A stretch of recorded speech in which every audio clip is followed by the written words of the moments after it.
Hey guys, Adam Rose, Vice President, Senior Loan Officer of Western Ohio Mortgage here in Sydney, Ohio.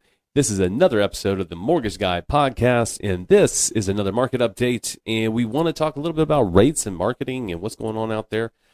First thing that I love touching on more than anything is lawsuits and incidents that other mortgage companies are doing and mess ups. And as long as I'm not involved in it, amen. I'm happy camper. All right. So first thing, this happened just the last couple of weeks. It's a countrywide company, and we have some local offices in the area. But Loan Depot, unfortunately, ran into a little bit of a cybersecurity incident here last couple of weeks. And the reason we even knew about it before it started getting announced is actually we had one of our loan officers down south actually has a client who's selling their property, and he has that client buying the next.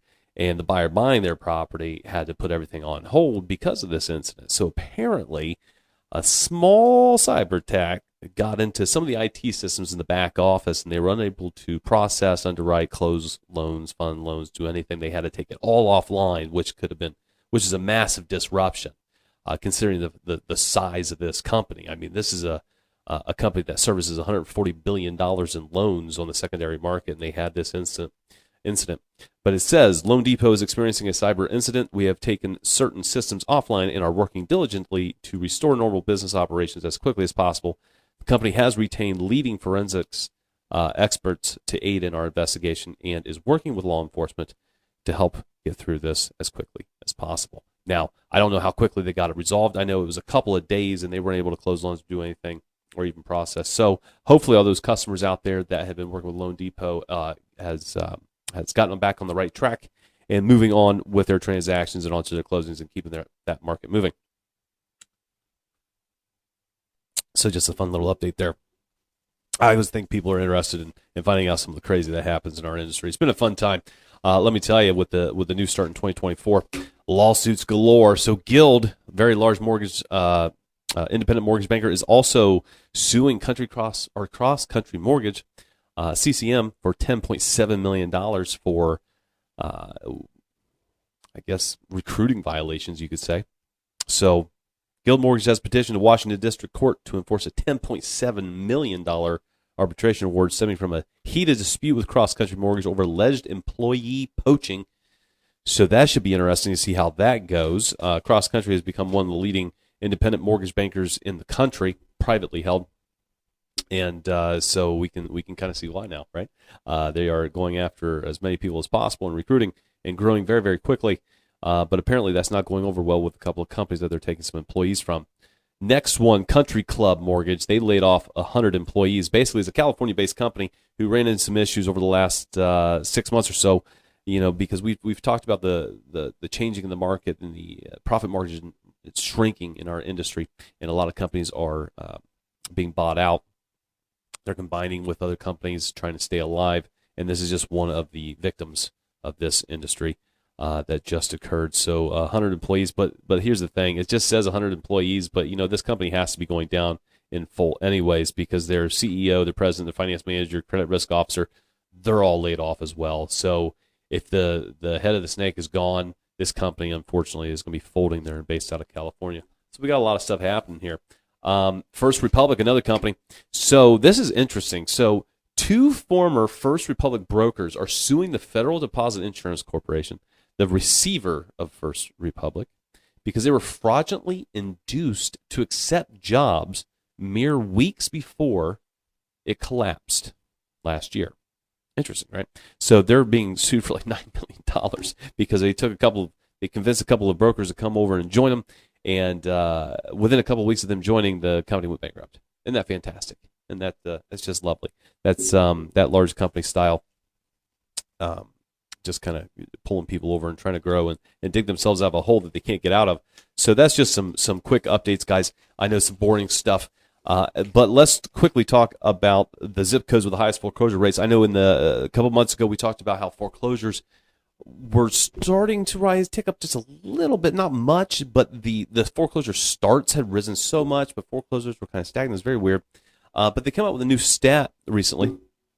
All right, foreclosure filings reported on 357,000 properties in 2023. That is crazy number. Now that again, that's foreclosure filings. Doesn't mean that they actually occurred. They went to sheriff's auction. They're gone. That's simply stating they were so significantly behind they filed for foreclosure, but it doesn't mean it went through. All right. So let's go with the zip codes. The only zip code I want to focus on is the one that's in the number 4 position. Okay. I guess we can hit. I'll tell you what. Let's do it this way, shall we?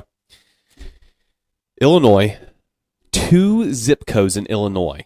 They are ranked number 1. Oh, I'm sorry. No. There's 3. There are 3 different Chicago zip codes. So the number 1, the number 3, and the number 6 zip codes in the country, topped out for foreclosures, are all in Chicago. That is nuts, right?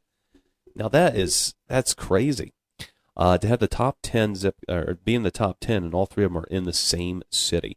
The other one I wanted to focus on, though, is Cleveland. So Cleveland is showing up in the top 10 of zip codes that have the highest foreclosure ratio. Now, I'll be honest with you, I really do believe is because there are a ton of investors in Cleveland that buy investment properties, single, multifamily, duplexes, you name it. The 1 to 4 units, huge. We personally have financed dozens of investment properties for investors in the Cleveland market just because the price is right, and they're able to lock up. There's a ton of duplexes, like I said, and multifamilies, and that's the only thing I can help explain why that might be the case, why they're at number 4 on the highest foreclosure ratios in the country right now, is mainly because there's a ton of investments there. And when people get into trouble financially, they're not going to let go of their primary residence, right? Now, the first thing they're going to get rid of, they're going to unload these investment properties, either try to sell them, just deal with them and just set them aside and just forget about it. Because again, with the amount of investments that are in Cleveland, there's a ton of out-of-state investors buying those properties. So it's not necessarily people that live in Cleveland that are buying those investment properties. Well, personally, we've experienced a lot of California investors, Texas investors, a lot of people all over the country that invest in Cleveland because it's just so inexpensive. And the amount of multifamily properties there is just unbelievable. So great opportunities for them to grow their portfolio, but obviously it's not working out very well, and that's going to have quite an impact on the local markets up there in Cleveland. Blackstone. So I also talked about how the federal government is trying to pass along some legislation trying to eliminate the hedge funds from owning so much of the market out there. And, Blackstone, the biggest one, they're doubling down. So before this all happens, and they better hope it doesn't happen then, so they're doubling down on the housing market with the acquisition of Tricon. So Tricon is another massive hedge fund company that invests in real estate market. And Tricon owns 40,000 homes. Good Lord.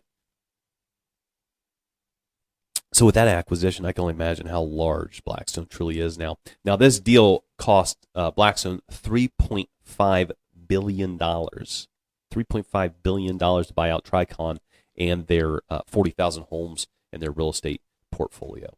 So the end is not quite here yet with these hedge funds controlling this rental market. And I do hope that legislation that I discussed a couple weeks ago, the End Hedge Fund Control of American Homes Act, I hope it goes through. I hope something happens there.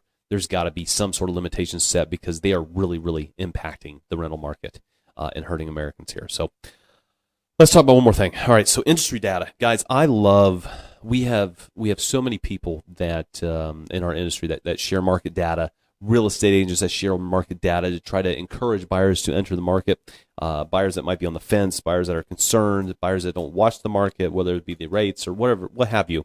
And I love that people share all this data, but I must throw up a slight red flag and warn you of some of the data, okay? So the sharing of rates. So a lot of real estate agents, they like to share not necessarily specific rates, not like saying, come out here and go get your 6.5% rate at this, and this. Not that.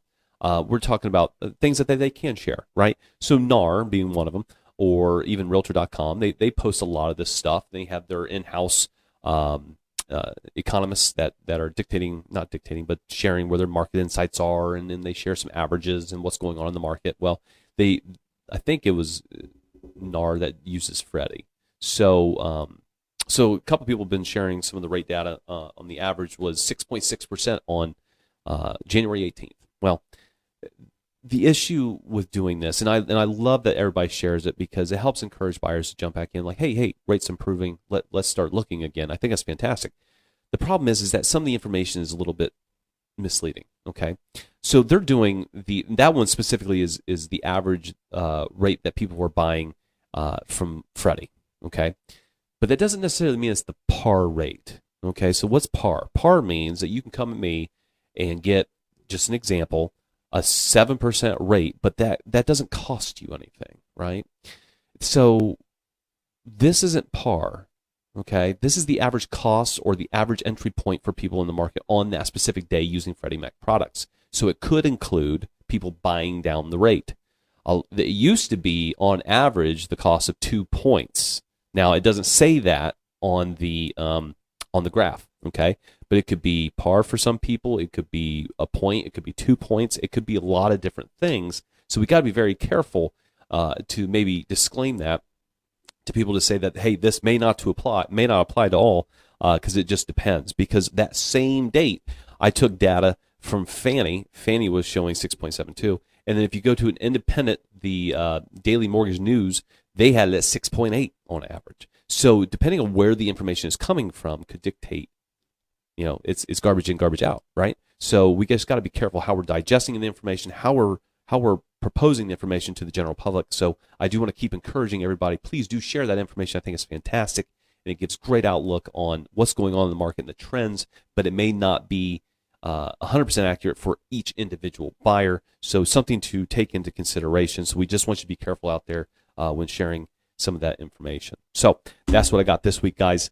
Again, check us out on YouTube and subscribe. Make sure to check us out on Spotify. We're getting a little bit more market share. I think I got 3 listeners out there, so that's fantastic. And check us out on Apple Podcasts. And we will catch you guys next week. We are going to have a new guest coming in, and it's going to be very exciting for that. And then we're also going to be doing an appraisal segment with our owner, Teresa Rose, coming up soon. So we'll catch you all next week.